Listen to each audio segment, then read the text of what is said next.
Can you tell me your name and your company's name? Because I've heard it, I want the public to hear it. Sure. My name is Mogens Møller, and I'm CEO and co-founder of a company called Sleeknote. Your name is kind of hard for me to pronounce. So. Yeah, I know. People here often say Mogens because the G is silent, but I can live with that. Yeah. So basically, you teach companies, you offer you sell them software that help them grow their sales, right? Yeah, correct. So we are a SaaS business, so it's software as a service that is made primarily for e-commerce, online stores, mainly like middle-sized, smaller, middle-sized e-commerce websites, where we help them increase sales on their website and get more leads.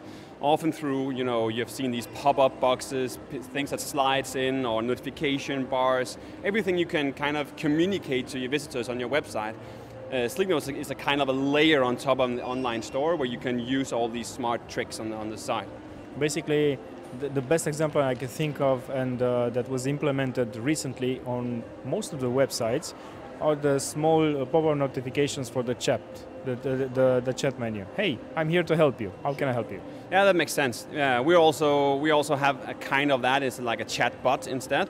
So that's also like small notifications where we are developing right now, so that people can automate that whole flow. But yeah, I agree with you. Chat is definitely a great thing. You told me earlier that you have like 1,500 clients in 42 countries around the world. That's correct. That's correct. And we've been around for 4 or 5 years now. Yeah. Are you a big team? We are only, I don't know, big or big. I think we are pretty big, but not compared to like, I don't know, HubSpot, companies like that. We are 25 today in the company. So you're not trying to be big, you try to be efficient, right? Yeah, and we also bootstrapped, so we don't have any venture capital in our back. We kind of want to do it our way and want to keep the power and not be. We want to be our own bosses, so to say, and we enjoy that. That also makes me, be able to be at a conference like this and have a good time and make a presentation, even though it might not be the best thing if I only look at like being profitable or making revenue. This might not be the single best thing I can do, but it's good branding. And then I'm here and talking to some partners and customers, and it's a lot of fun. You don't have a boss at home that is going to ask you how many I even forgot the names. No, how many visitors? How many people have you talked to? How many clients, new clients, are you going to have after this trip, right?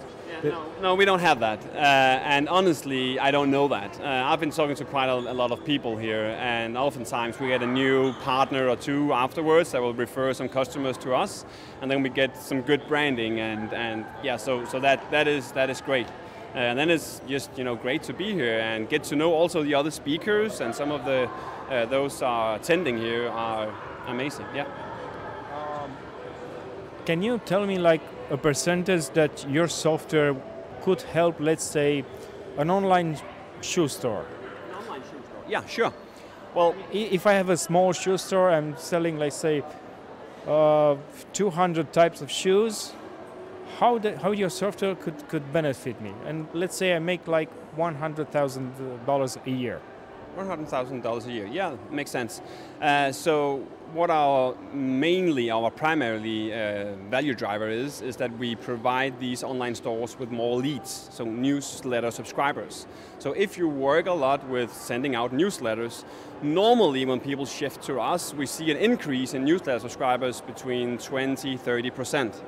That's a lot. That's a big number. Quite a lot, and of course it's depending on how much they've worked with this themselves before. But actually our angle on the market here is that we are kind of like the non-intrusive pop-up platform.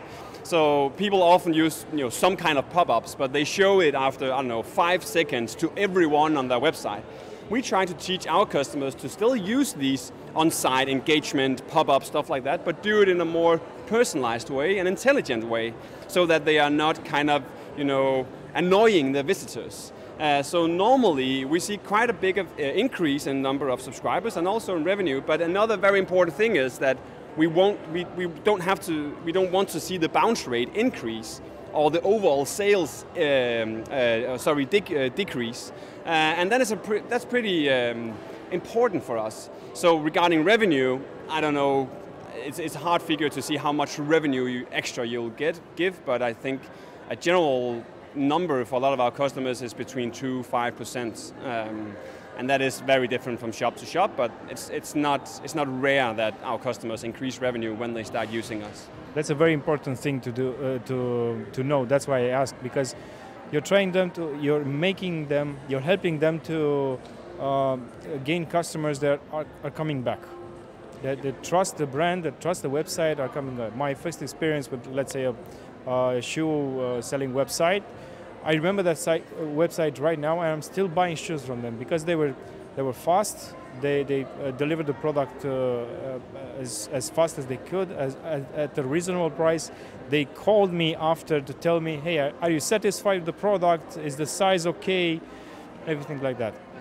That makes sense. That makes sense. So definitely, the whole loyalty space is very, very important today. You don't only want to see your visitors as first-time buyers, but you want them to have like a lifetime value, and that is the reason why you want to have them on your newsletter list, or you want to have them in your loyalty program, so you can send some intelligent emails afterwards when they have you bought some shoes after a year, maybe you are in the market for buying some new shoes, or they know when it's your birthday and they want to send out an email with some offers tailored to you. So the whole, I know some people speak about email marketing being dead, or it's gonna be dead in the near future.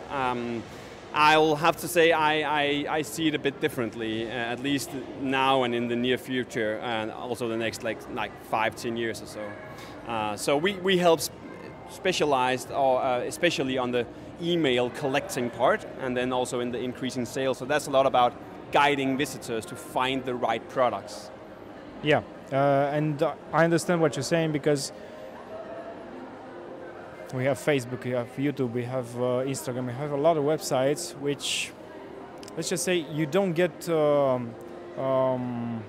very attracted and personal with a brand over there. I mean, you need that short communications. That's how we speak to some of our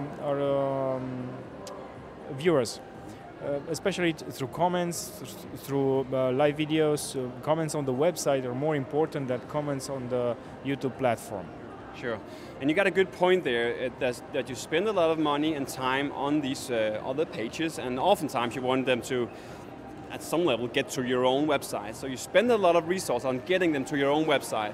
And that is fair and that is good, but where I think a lot of shop owners can focus more is on all that, all those visitors they get on their website. If they can just increase the conversion rate a little bit, they'll have so much more money that they can use on all these traffic sources. Everybody's searching for the best ROI, the best one. Okay, you got on our website, you bought something, you must come again, you buy again, just buy. Nobody asks you, I mean, a very few number of websites ask you, hey, are you okay? Is the product, hey, here's a small voucher because you're such an old client. Yeah, exactly. That's a good point. And that is what we are in the market for. It is to help the websites getting more out of the visitors, because oftentimes it is pretty simple. Still today, with so many great websites, there are a lot of websites doing so many things in a not optimal way, let's say that. Yeah, are you thinking about the big websites like Amazon, like eBay? The big websites, actually. It was not my presentation today, but I'm right now making a new presentation that maybe I'll come back next year making here. But in that, what I'm doing there is I've been usability testing the biggest online stores in the world in the 5 biggest industries. So in shoes, that is like shoes.com, zappos.com, Foot Locker. It could be, in the marketplaces, of course, Amazon, eBay, stuff like that. And I've been testing usability testing and eye tracking on these websites, and I've been looking at all that myself. And to my surprise, actually, a lot of the big websites are still making some pretty basic mistakes. Even though, they got these huge budgets and they can do everything, especially on mobile. Especially when, on the mobile... The mobile app rarely works. exactly, exactly, and especially when these websites are so big, they still often have the filters that are not optimal in any way. So it's so important when you got, I don't know, 10,000 products and you're on a mobile phone that you are able to use filters in a very intuitive way and smooth way. And still on very big websites. On Amazon.com, the filters don't work for the customer. Okay. They work for Amazon. Okay. I've learned that the hard way. I mean, if you search for something, okay, you're going to find 5 products of what you're searching for and 50 products of what you don't need, what you might need, what Amazon thinks you might need, like a new TV, a new car, a new wife, or... I think you're right on that part. And also, for example, the product recommendation, I saw in a lot of these usability testing, you know, if you bought this, you also like this and stuff like that. I see many people bought this with this. Yeah, exactly. And I see in a lot of cases that the products they show there are very irrelevant. And it means a lot how they word it. So what is the headline on top of the product? Is it like other people also bought this? People are pretty, don't care about that. But if it is, for example, on the fashion shop, I saw that, I think it was on ASOS that I tested, ASOS.com. They say, as I remember, you can style this dress with this. And then they have like a model with the dress on and with some other stuff. And that made a huge difference from the visitors. Also on ASOS, and I think it was it was Zalando. Zalando did a lot of things wrong in the filtering, but on the product side, they have they show information when you see a model with a t-shirt on. They write what size that model is, how high is he, how tall, and also what is the size of the shirt that he's wearing. And that made a huge difference in the usability test. That you can see, okay, he's a medium and he's 180. Then you are like, okay, I'm 180, and that's a medium for me as well. I think that's the main problem of buying clothes online. You don't know if they're going to fit. But if you see something like that, if you see something, okay, he's 180 and he wears a medium, that's just the simplest way to make people buy a t-shirt or a jacket or a pair of pants or shoes, everything. Exactly, and it's so much more. It's so much better than the size guides that a lot of the websites has. Also, a lot of websites has videos, which is fair enough and pretty good. But that single information about how tall the model is and what size he's wearing, that made just a huge difference, at least in the usability testing that I did. So there's a lot of good takeaways from these, and I'm looking forward to presenting them. I'm presenting on our website in, I think, in the next quarter. So just after the summer vacation, we'll present it on sleeknote.com, and hopefully I'll go out and do presentations like this, where I also present the takeaways. So that, the smaller websites can compete against the bigger ones and maybe even do it better than them, and then hopefully they will also be able to grow, so that we don't only have these big fish all over the place. I like to have the niche sites all over the internet, because that is where the personality is, at least for me. Yeah. Thank you very much for explaining this to me and to our viewers.